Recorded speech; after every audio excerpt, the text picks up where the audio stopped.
All right. Good morning, ladies and gentlemen. Like Vian said, I'll try to be brief. Voor my baas my afjaag met sy rooi lig. The talk today is on the projected profits for nectarine orchards planted to different rootstocks based on rootstock evaluation data. And as Vian mentioned, this is follow-up work on the study I presented last year at a symposium on plums. So please bear with me if you recognize some of the slides. To start off, all of us know rootstock selection is a very complex process with a lot of determining factors to be considered to, at the end of the day, end up with the optimum rootstock.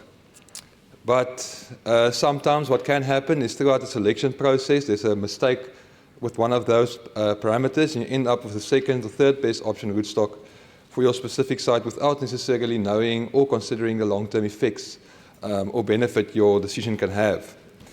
Which brings me to the objective of this little study was to try to act as that monocular between the decision we make today and what the future holds by building a theoretical financial model that project the potential long-term profit of a nectarine orchard, in this case, planted to the most optimum rootstock to, at the end of the day, indicate the importance of selecting the correct rootstocks for a specific site.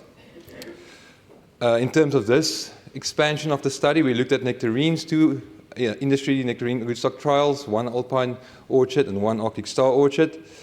The data we used is quite a mouthful. I think the most important thing to take note of here is that we try to use actual data for all of those parameters as far as possible.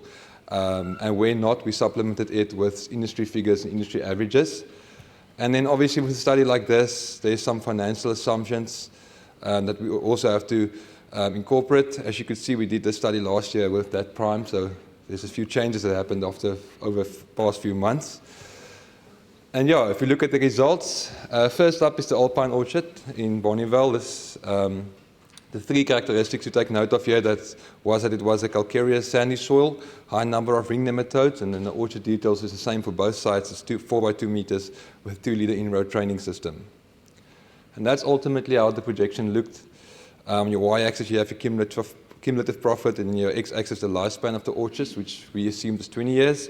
And then the solid lines up until year 7, in this case, represents the actual data, the fruit size and yield data we took from the trials. And then the dash is all the projected theoretical values we incorporated.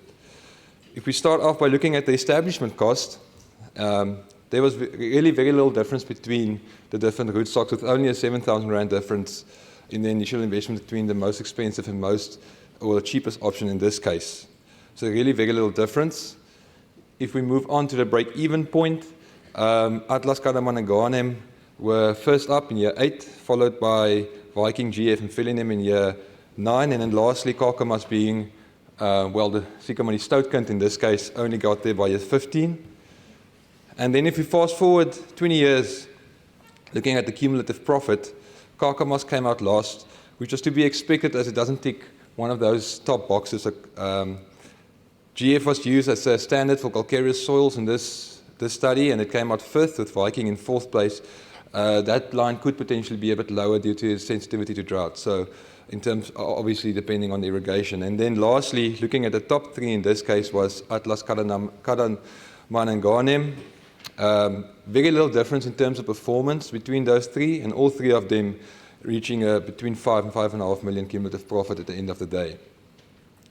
Then moving on to the second site was the Arctic Star Orchard in Worcester. This time around it was a high potential calcareous soil again with low numbers of ring nematodes, and that was how the projection looked. Again, same story with the establishment cost, very little difference between the rootstocks. If we look at the break-even point, Atlas got there first by year 7, followed by Kadaman, Philinum, Viking, Monegro and Ghanem, and then lastly Kakamas got there by year 9. And in this case, if you look at the cumulative profit, Atlas, Philinum and Kadaman came out in the top 3rd. Which was interesting to note here is that when dealing with high potential soil, there's really a lot of options in terms of rootstocks one can choose from. So your mindjie is redelijk vol opties in die opsig. And then just to end off, lastly, from this is a plum study, and we expanded to nectarines. But what we could take away from this was, firstly, that rootstock selection is site-specific, as all of us know. Then also rootstock selection is nearly as vital as cultivar selection, which was indicated by the difference in cumulative profits you can get, or the potential difference. And then lastly, Do not let the choice of what you plant be determined solely by the cost of planting it, which is also nicely illustrated by the small difference in establishment cost of the initial investment and the big difference in the cumulative profit. Oh, and then also, very importantly, at the end of the day, to remember to work with your technical advisor when deciding on which rootstock will fit your site best. Thank you very much.